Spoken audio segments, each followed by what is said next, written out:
10월 30일 큐티에 동참하시는 모든 분들에게 하나님의 은혜와 평강이 있으시기를 축복합니다. 오늘은 주어진 본문 말씀을 중심으로 곤고한 날이 이르기 전에 라는 제목으로 은혜를 나눌 때 하나님께서 주시는 지혜로 또 살아있는 동안에 우리가 걸어갈 길을 바르게 걸어가게 되시기를 축복합니다. 오늘 본문 속에서는 애매하면서 특별한 표현들이 나오는 것을 볼 수가 있습니다. 3절부터 5절까지가 그렇습니다. 인간의 말년을 묘사하고 있는 것으로 결국 1, 2절, 6, 7절에서 같이 죽음에 이르게 되는 인간의 마지막 모습을 집에 비유해서 표현하고 있습니다. 3절을 함께 읽겠습니다. 그런 날에는 집을 지키는 자들이 떨 것이며 힘 있는 자들이 구부러질 것이며 맷돌질하는 자들이 적음으로 그칠 것이며 창들로 내다보는 자가 어두워질 것이며 3절부터 5절까지는 집으로 비유해서 인생을 표현했다라고 말씀을 드렸습니다. 집을 지키는 자들이 떨게 된다라는 것은 팔이나 손, 발, 다리가 늙어서 기력이 쇠하면서 몸이 떨리는 현상을 묘사하고 있습니다.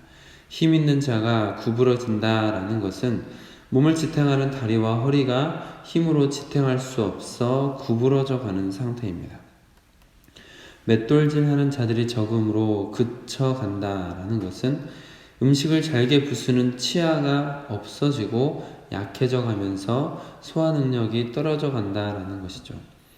창들로 내다보는 자가 어두워질 것이라는 것은 눈의 시력이 쇠하여 사물을 잘 분별하지 못하게 되는 것을 창문에 비유한 것입니다. 4절을 읽겠습니다. 길거리 문들이 닫혀질 것이며 맷돌 소리가 적어질 것이며 새 소리로 말미암아 일어날 것이며 음악하는 여자들은 다 쇠하여질 것이며 길거리 문들이 닫혀진다라는 것은 기력이 쇠해서 밖으로 나가 돌아다닐 힘이 없어 활동 범위가 좁아진다라는 의미 혹은 청력이 약해져서 잘 듣지 못하고 소리를 잘 분간하지 못하는 것을 비유합니다.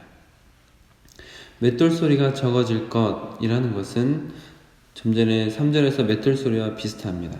치아가 상하고 없어지면서 마음껏 음식을 씹어 먹지 못하고 잇몸으로 간신히 음식을 부수어 먹는 것. 그래서 맷돌 소리, 이가 부딪히는 소리가 작아짐을 나타내고 있습니다. 새 소리로 일어난다라는 것은 신경이 민감하여 잠을 자지 못하고 일찍 일어나게 되는 것.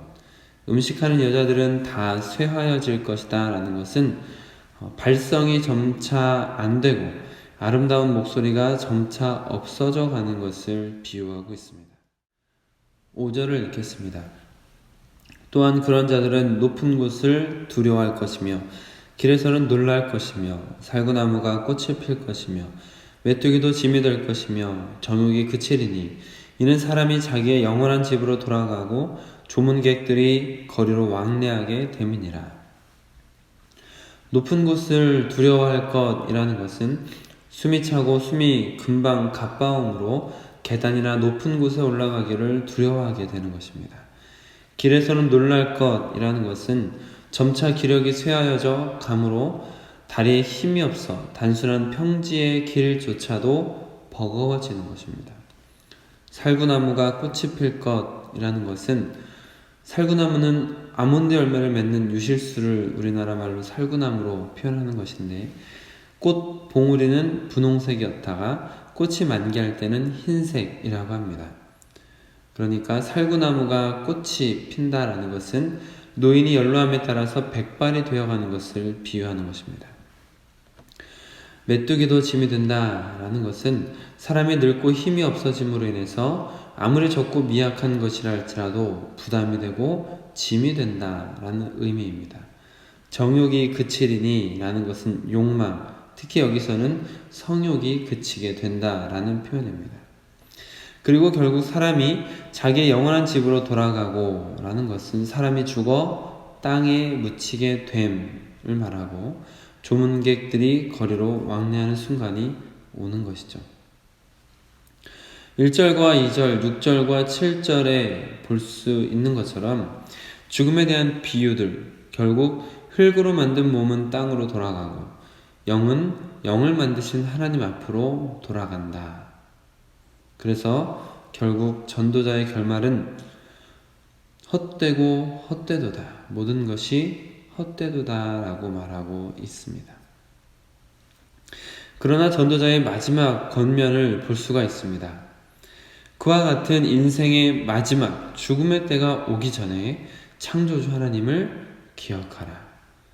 헌신하고 싶어도 헌신할 수 없는 쇠약한 상태가 되기 전에 하나님을 기억하라. 어제 같이 나누신 것과 같이 살아있는 동안의 것들을 심판하시는 하나님, 죽어서는 기회가 없고 살아있다라는 것이 기회입니다. 죽기 전까지가 기회이고 죽고 난 다음에는 기회란 없고 되돌릴 수도 없습니다. 심지어 헌신하고 싶어도 헌신할 수 없는 상태가 되기 전에 하나님을 기억하고 하나님의 뜻대로 살아야지 더 이상 헌신할 수도 없는 상태가 되어서 하나님을 기쁘시게 해드리기는 어렵다라는 것이죠.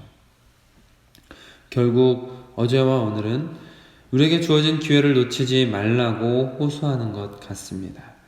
우리에게 곤고한 날이 이르기 전에, 더 이상 아무 낙이 없다고 할 해들이 가깝기 전에, 헌신할 수 없는 때가 오기 전에, 모든 것이 끝나기 전에 하나님을 기억하고 하나님의 뜻을 따라 살아가는 것이 가장 바른 길이다라는 것입니다. 또한 우리 주변에 창조주 하나님을 모르고 그렇게 하루하루 곤고한 날을 향해 가는 사람들, 마지막 날이 올 것이라는 것을 알지 못하고 마치 영원히 살 수 있을 것처럼 아무런 심판이 없을 것처럼 방탕한 삶을 사는 사람들에게 분명한 목적지를 모른 채 무작정 전진하고 있는 위험한 인생들에게 오늘 전도자가 우리에게 경고하듯 우리도 그분들에게 창조주 하나님에 대해서 그리고 영생이라는 천국이라는 목적지를 전하실 수 있는 인생이 되시길 주님의 이름으로 축복합니다.